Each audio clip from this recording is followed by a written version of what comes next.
i također kako red nalaže čestitam Zvezdi na pobjedi. Mislim da ono što su obećali jedna i druga strana, to jest i Zvezda i Fudbalski klub Rad u najavi utakmice, da su to i ostvarili danas. Mislim da po ovom vremenu kišovitom, ali prijatnom za igru posle Sparine koja je vladala danas, smo ipak ovih 20.000 ljudi koji su došli ovde pružili jednu jako dobru, zanimljivu, iznad svega uzbudljivu utakmicu.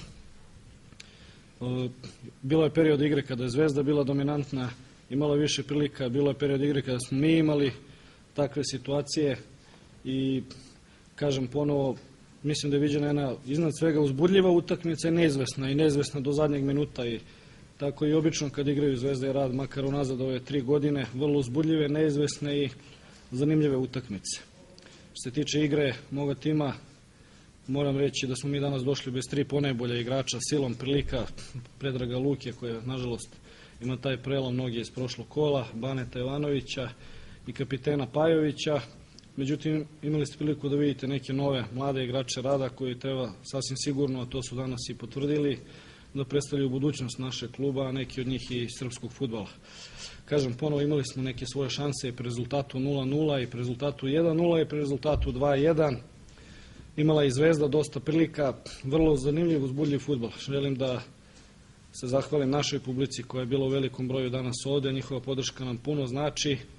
Nama nedostaje još bod ili dva, ova 3 kola, da bismo i teoretski i matematički obezbedili ostvarenje, da kažem, više decenijskog sna svih ljudi koji vole Rada, to izlazak u Evropu.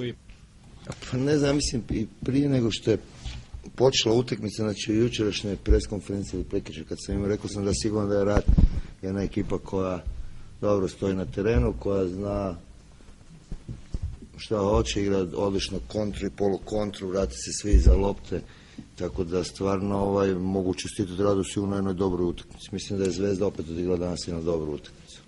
Ja sam super zadovoljan. Da je Rad imao par šansi, ali mislim da se sve to dešavalo u zadnjih 5 minuta, da je Crvena Zvezda posle gola na 2-0 gdje su moji igrači se opuštanjem čak moglo biti na kraju 2-2, pravo si, bez daljnjega. 2-2 samim time što opet problem kornera, znači iz kornera smo primili opet gol, čak je mogao biti, ja ne znam da li je slobodni udarac penal u zadnjoj sekundi, zadnjim minutama. Ali mislim da su uživali svi koji su došli danas na utakmicu, mislim da je bila jedna dobra utakmica. Da smo imali mi šanse, imao je Rad, ali mislim da smo mi u ovom trenutku baš za taj jedan gol bili bolji danas. To je nekako moje viđenje.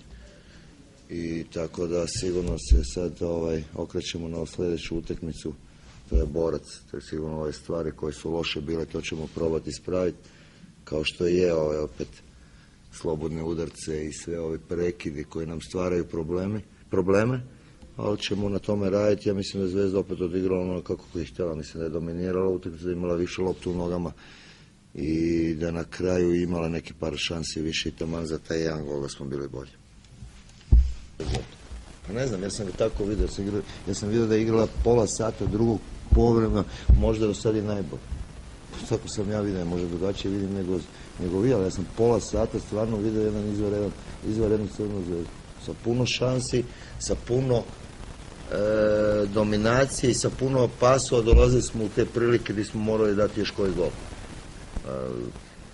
Je da je nemoguće igrati 90 minuta, nemoguće igrati 45 minuta. Ja znam da je posle toga u sigurno datom trenutku su oni izašli iz tog pritiska i imali polukontru. Ja sam i rekao na početku da igraju izvanredno polukontru i kontru. Jer imaju te brze igrače, imaju taj pas, znaju da odigraju i znaju izaći iz drugog plana. To sve što sam i govorio i prije utakmice mojim igračima. Ja trebam biti zadovoljan. Trebam biti zadovoljan zato što moji igrači su stvarno odigrali pola sata izvanredno, znači htenje, bili smo blizu igrača, nismo im puštali da izađu kroz pas igru, stalno smo bili na njima, a kad smo i mi imali loptu, onda smo to dobro odradili. Znači, bilo opet dosta gledalaca. Finale Đoković, ružno vrijeme, znači sve opet bilo 20.000 ljudi, znači da je to stvarno dobra utakmica. To znači da je dobio. Znači ne bi igrao, da nije dobio, ne bi dobio. Ne bi igrao. Zna, znači verovatno 99% je, znači imam tako i od direktora i od svih ljudi u klubu da je on na godinu dana još na posudbi u Crvenoj Zvezdi, znači naš je igrač.